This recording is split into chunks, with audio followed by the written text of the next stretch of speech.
What's good, YouTube? It's Miami Football Fanatic here, and with it being the midway point of the season, I've got player grades for every player on offense through halfway through the season. So, just going to run through every player at each position and let you know how PFF thinks they're performing. Even though it doesn't show a full player's, it doesn't really account for like a player's, their leadership or their intangibles or how they help the team to win off the field. It is a nice little indicator just to go over how they're actually performing on the field.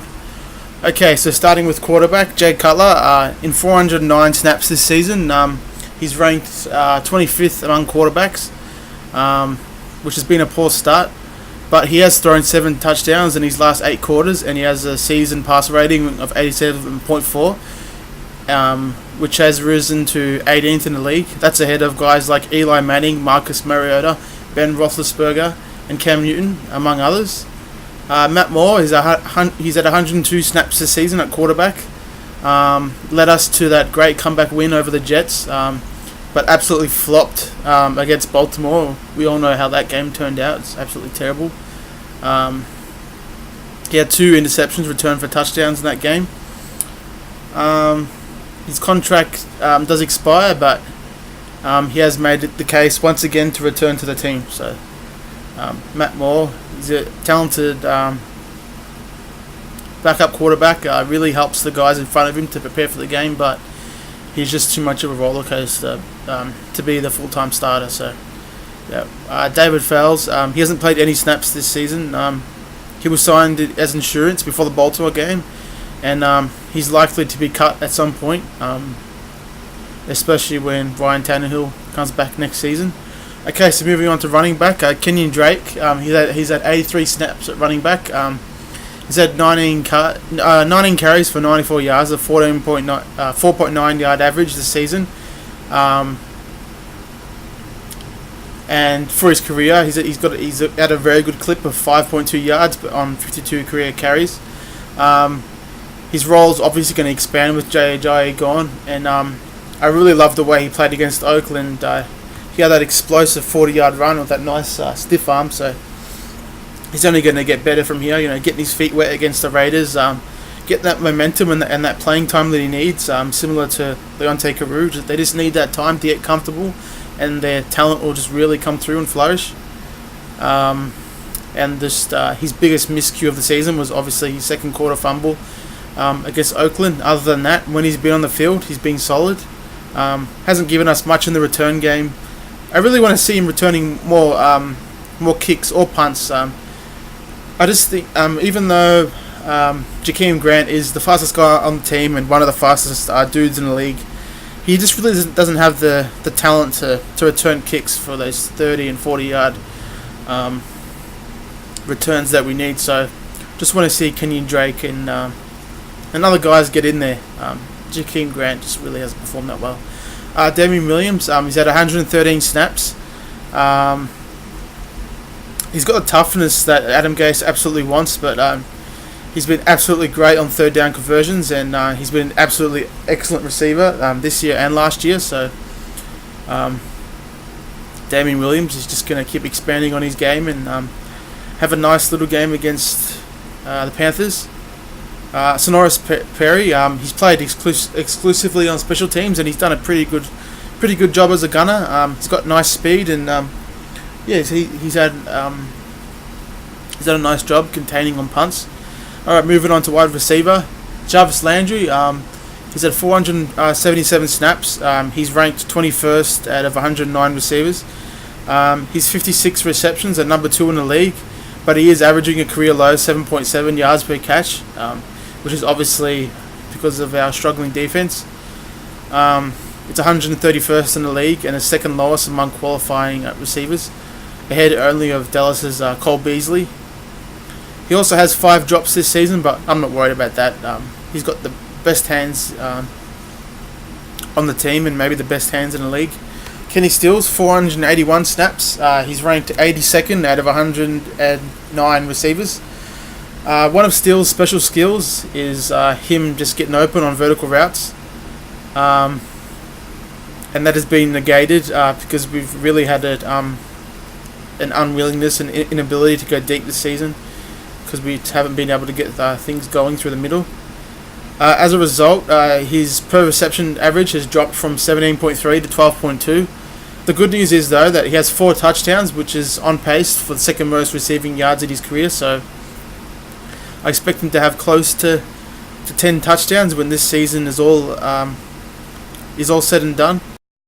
Devontae Parker this season, he's been absolutely great when on the field. He's definitely Jay Cutler's favourite target. At 225 snaps, his PFF grade has him 11th out of 109 receivers. The ankle injury has cost him 3 games, but we've been hampered with being able to make plays down the field, like I said before, with our conservative offense. He has decent numbers for only 5 games, 24 catches for 312 yards and 1 touchdown. He needs a big second half to match last year's numbers of 56 catches for 744 yards and 4 TDs. So it's going to be hard for him to reach the 1,000 mark, but if he stays healthy and continues to grow on that great chemistry he already has with Jay Cutler, expect Devontae Parker to definitely to have a Pro Bowl year. Leonte Carroo, 134 snaps. He was really only got on the field mostly in the Baltimore game. He played pretty well in that game. I think he had 4 or 5 catches in that game. But other than that, his impact and opportunities have been very limited. Extremely limited for a 3rd round pick. So on the year, he's only had 7 catches for 69 yards. So Leonte Carroo, really hard to get on the field, obviously, with Jarvis Landry and Kenny Stills and Devontae Parker in front of him. But maybe the team's unwillingness to give Jarvis Landry an extension at the start of the season, maybe it has to do with Leonte Carroo and his potential. Maybe the thinking with Dolphins brass is that Leonte Carroo can really flourish when given the chance. So I really think that's got something to do with Jarvis Landry not getting an extension, and obviously because of the salary cap. It might come back to haunt us giving Kenny Stills that big contract, because it might mean Jarvis Landry fleeing town, so that might come back to bite us in the arse. Hopefully it doesn't happen. And last, Jakeem Grant, the 5th receiver to see action. He's had 74 snaps. The team has said that they want to incorporate him more in the offense, but that hasn't happened. He's only had 3 catches for 15 yards, so he's had even less of an opportunity than. He's had more than half the snaps of Leonte Carroo, so he really does have great skills as a route runner and as a receiver, so don't know why the team isn't putting him out there. Just want to see Jakeem Grant out there more. And Rashawn Scott, he's had 0 snaps. He's been on the PAP list for 7 games after breaking his foot in June. He wasn't active against Oakland, even though he was put on the roster, but Adam Gase said that he is eager to incorporate him into the system. Alrighty, so that's the wide receiver position. Moving on to tight end, Julius Thomas, 355 snaps on the season, ranked 35th of 72 tight ends, which has definitely gone up, especially after the Raider game. That Sunday, he had 6 catches for 84 yards and a touchdown. Absolutely tremendous. That was a vintage Julius Thomas, Denver Broncos Julius Thomas. But the first 7 games, he was just absolutely terrible. He did have just 1 touchdown after 33 in his previous 4 years. And PFF currently ranks him as the 8th worst among tight ends in terms of blocking. So that isn't his strong suit. That is Anthony Fasano's strong suit, who has 276 snaps. He's ranked 61st of 72 tight ends. That's obviously just ranking them in terms of their receiving numbers. Fasano is definitely our best blocking tight end, so that's where he's being used. His PFF grade is low, but he's absolutely, yeah, like I said, he's an absolute asset as a blocker. He's been pretty limited as a receiver, which is why he's ranked 61st of 72 tight ends. But he's got 7 catches for 45 yards. He's definitely been more involved in the offense the past couple of weeks. Want to see more of that from Anthony Fasano. He definitely moves around like a much younger tight end. He's still got nice speed, so I want to see him be incorporating more. Can only help. And also another guy who I want to see more is Marquise Gray. That's obviously going to be hard to happen now with Julius Thomas finally coming around the corner and having a good game. Marquise Gray, he's had 52 snaps. He hasn't had any catches, but he has delivered some really nice blocks. He did get a carry as a fullback. Or was it a halfback? I'm not sure. Last Sunday, which he converted into a first down. So that's been his most impactful carry of his most impactful play of the season. His 3-yard carry for the first down. That was really nice to see, using that versatility that Marquise Gray has. He was a quarterback in college, so he can really do many things. Okay, so moving on to the offensive line. Starting at left tackle, Larry Tunsil, 483 snaps. His PFF ranking is 48th out of 78 tackles. Definitely isn't where I thought he was going to be. His pass blocking has definitely improved over the season, but he has committed way too many penalties. And his run blocking has been absolutely very far from dominant. He's very competent, but he's very far from the left tackle that the Dolphins expected and which I expected.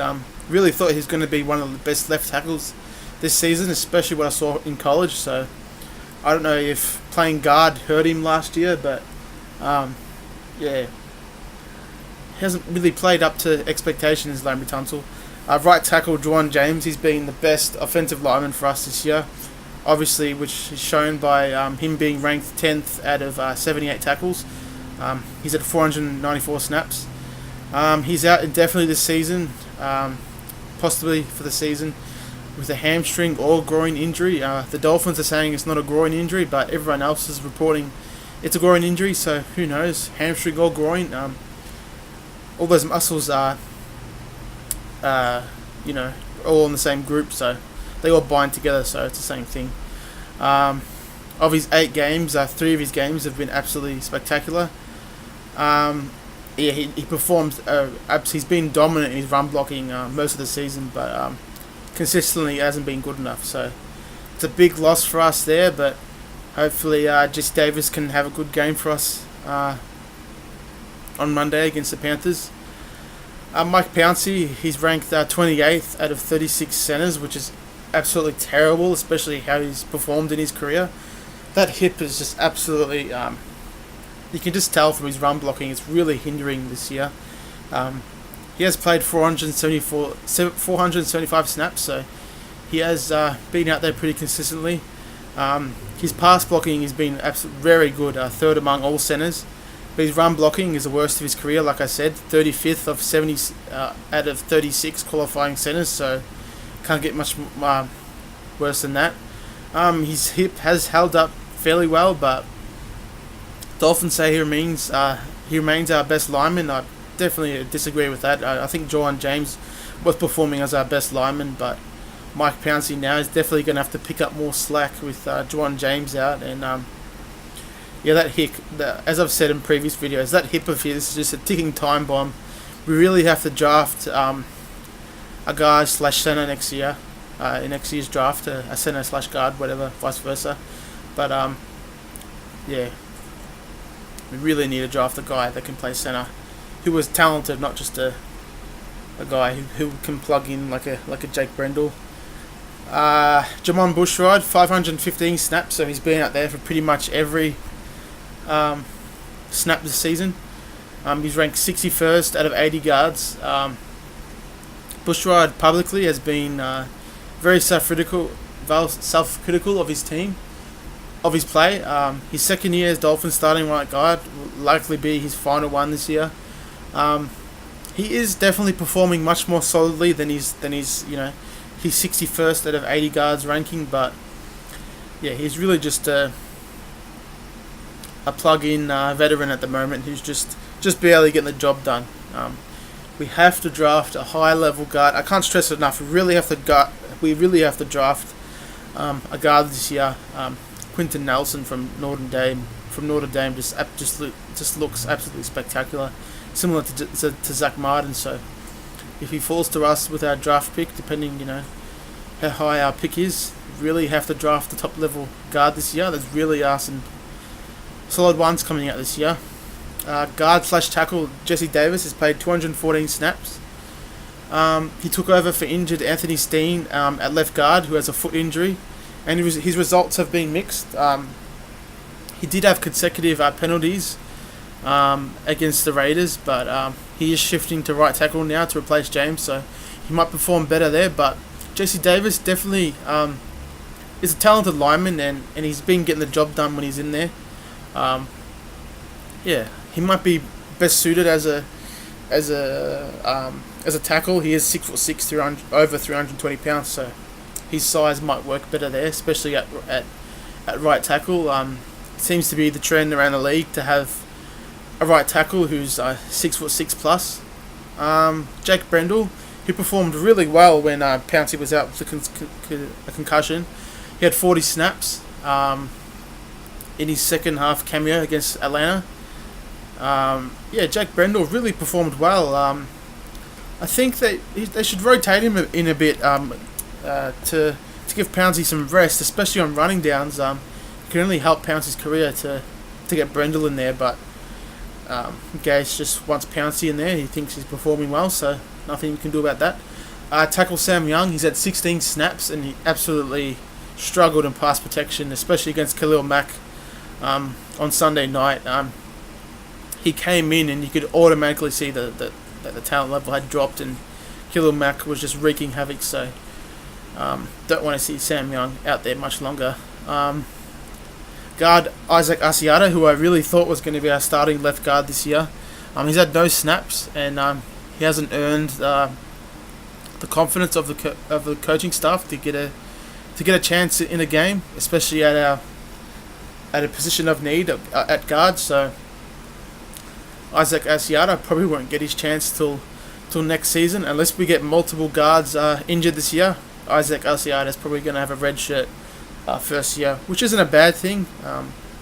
But yeah, would like to see him out there, but he obviously isn't ready. Ted Larson hasn't had any snaps, obviously, missing the first half of the season with his torn bicep. He's probably going to start at left guard on Monday. Dolphins haven't given any indications that he won't start, so going to see Ted Larson's first action of the season. We'll see if he can perform like he did last year with Chicago. So Ted Larson, really hoping he lifts the play of the offensive line.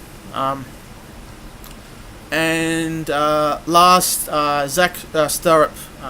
He hasn't had any snaps this year, obviously signing him off the Cleveland's practice squad, but he's an absolute mammoth of a tackle at 6'9". So yeah, the team's just going to get him in, probably at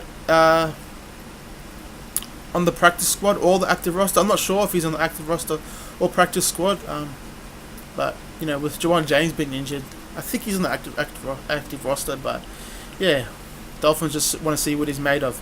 Alright, so moving on to punter and kicker. Matt Hack, he's been below average in a couple of categories. He's had a 45.2 gross average, 25th in the league on his kicks, and 42.0 net average, which is 22nd. He's 13th in with punts inside the 20 at 21st. He's had 13 punts inside the 20, which is 21st in the league, so not too bad, but he can definitely improve. Which is his gross average is better than Matt Dahr's last season, so yeah, Matt Dahr was cut in the preseason and he still hasn't been signed by any team. So Matt Hack, he's performing well. He's a young punter. He can only improve from here. Cody Parkey, he's had absolutely solid game this year, kicking game winners against San Diego and Atlanta. He's missed only 1 of 10 field goals. He has missed 3 extra points, but that really hasn't lost or won a game for us, so not really worried about that. So Cody Parkey has hit 9 of 10 field goals, just performing absolutely well. got such a talented leg, and yeah, I've said previously, just love his personality. Never gets high too, or never gets high, never gets low. Just comes out there like an ice cold killer, and just puts it straight through the uprights, which is exactly what we need. Exactly what you want from your kicker. So, Cody Parkey, really hoping they sign him to an extension in the off season. So yeah, that's the whole offense as a whole. How they performed according to PFF. So yeah, next I think I might be doing the defensive players, but we'll have to wait and see. Alrighty guys, I am the Miami Football Fanatic, and I am signing out. Fins up, baby.